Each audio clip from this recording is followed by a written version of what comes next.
Alright everyone, I'm going to go ahead and show you guys how we're going to be coloring our cartoon character. So you should have your file where you already have it all lined out and outlined for your character. Combining your characteristics between the two characters, you're going to go ahead and draw in. The only thing I would definitely suggest for you guys is that you want to make your lines nice and clean.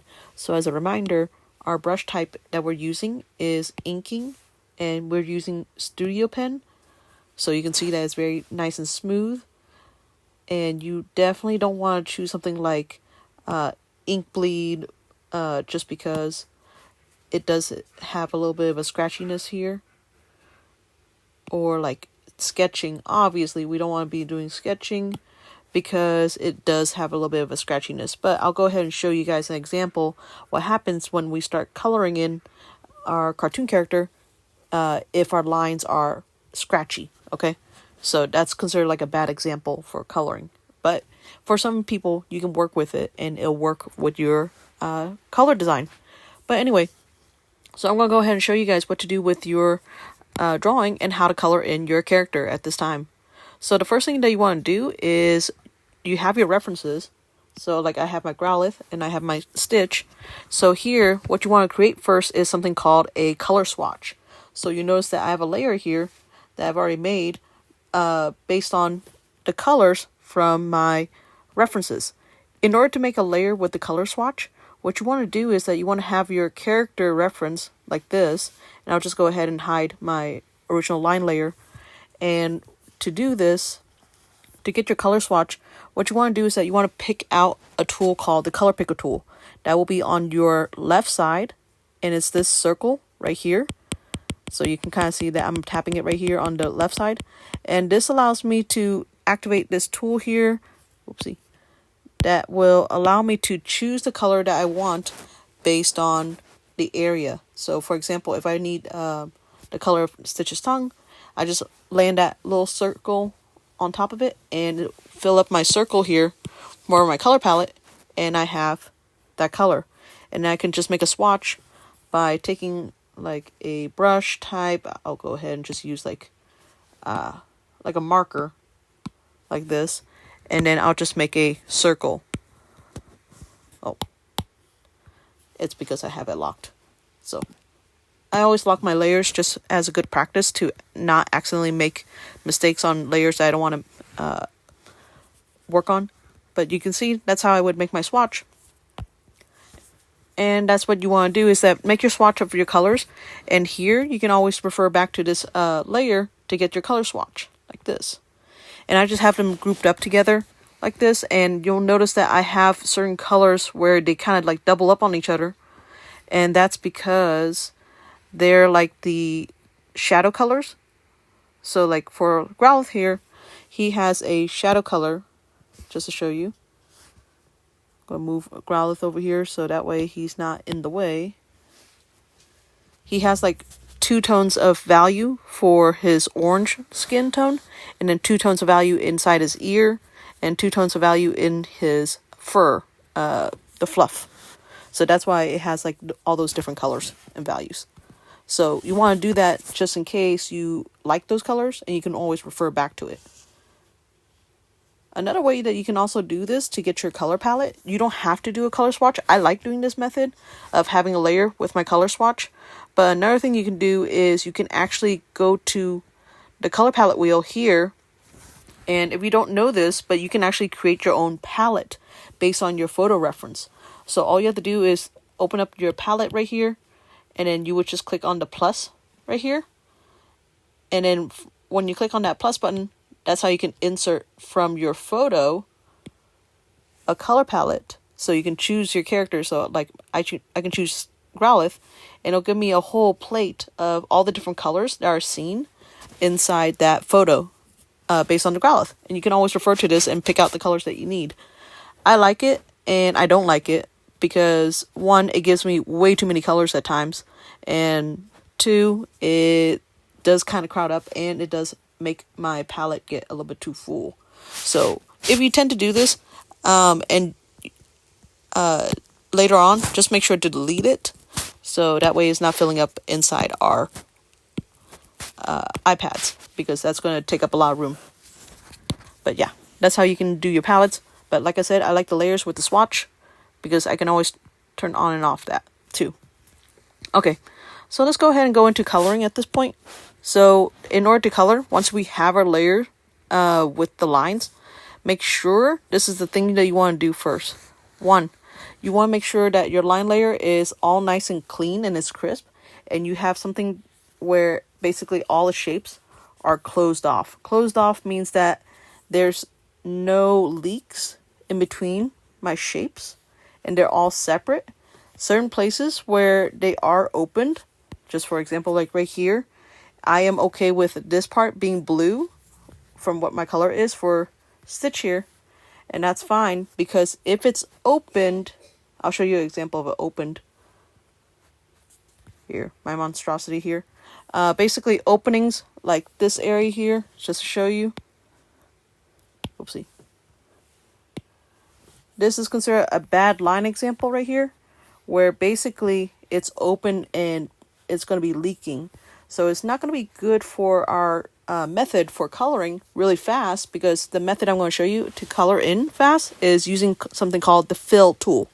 Filling is whenever we fill in an area really quickly, and I'll go ahead and show you guys how we do that with a good example first. So the good example here is this line layer, and the first thing we want to do is we actually want to click on this layer here, open up this option, which is the menu on the left, and then you want to click this to become a reference. Make this into a reference layer, and what happens is that now this layer here becomes the commanding layer that will tell all the other layers underneath it that whatever areas you want to color in, it needs to follow this layer here. Okay, so this is my line reference layer. I'm going to go ahead and lock that because I don't want to get messed with. And I'm just going to go ahead and put another layer underneath. And this is the layer that I'm going to color in. You can also rename this. And I just like to name it like body or something, or maybe the head or the mouth, just so I can separate each of the layers and areas. Because you can see I have one layer right here where I had all my colors and stuff, and while it looks good, it's not the best practice to do this, because you can make lots of mistakes, and if you make lots of mistakes, then you'll end up doing a lot of erasing, which is also a waste of time. But anyway, so to color, you're going to go ahead and click, and you can grab this right here, click and drag your palette right here, and you just check whatever area you want. Oopsie, my bad. Duh, I need to be on the correct layer. Always check that you're on the correct layer, and that's why we lock it. But we're going to color on the body layer. Click and drag your circle of the color, drop it, and it fills it in.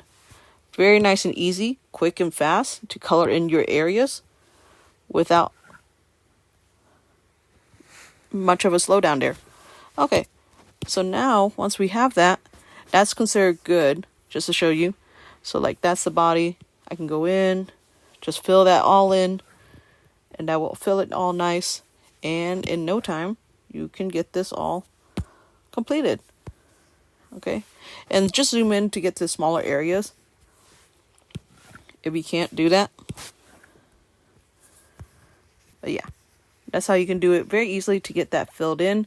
And just to show you what it looks like without the lines on top, that's what it looks like when it's separate from the line layer, because basically it listens to whatever your line layer is telling it for the shape to be colored in.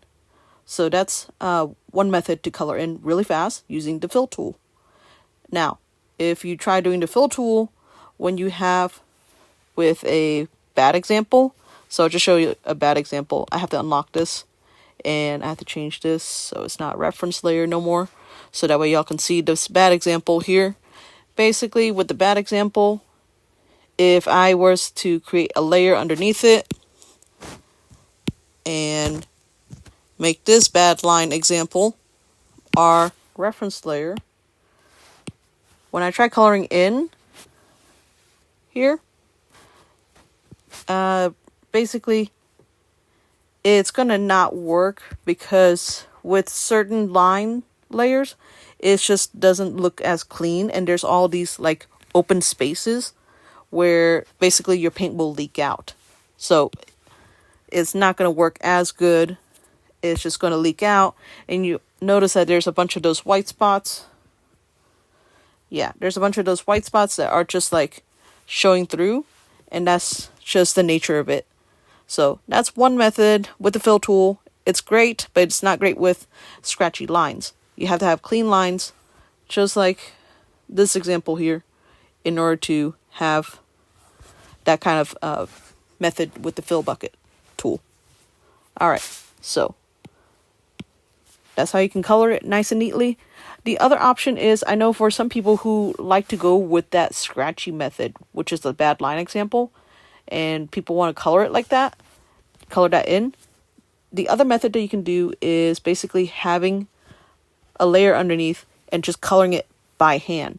What I mean by coloring by hand is just going to the brush library, grab a color of your choice, and just go in the old school method. Oopsie. Always check that you're on the right layer. There we go. Old school method, just go in and just color it by hand like this. And like, this method may be a little bit slower, but for some people this might be actually what you like and you're used to, and that's fine. But it might take a little bit longer to color in versus people who use the fill bucket tool. But yeah, that's something that you can do. And the brush that I'm using for this to just fill in is just acrylic right there. And while it looks a little bit light, the more layers I put on, the darker it gets. But it's just not my method. It's just not my style. But if it is yours, you go for it. Alright, so basically, just to show you guys, and let me go ahead and just delete my bad references. So, delete. And I'm going to go ahead and delete that and this. So, that's the correct method here. Remember, you just want your line layer to be the reference to make it all easy for you to color in. And that's my final version of my cartoon crossover with it colored in. And you can see some areas where it looks like I use a different brush for coloring in the ears or the darker shadows. And that's actually just using the airbrush tool. So I'm just using airbrush right here, using a medium brush or a soft brush, and just changing the size of my brush and also the opacity in some places. So you can do that so that way you can achieve some shadowing like this. So that's pretty much it for coloring. If you have any questions, just let me know.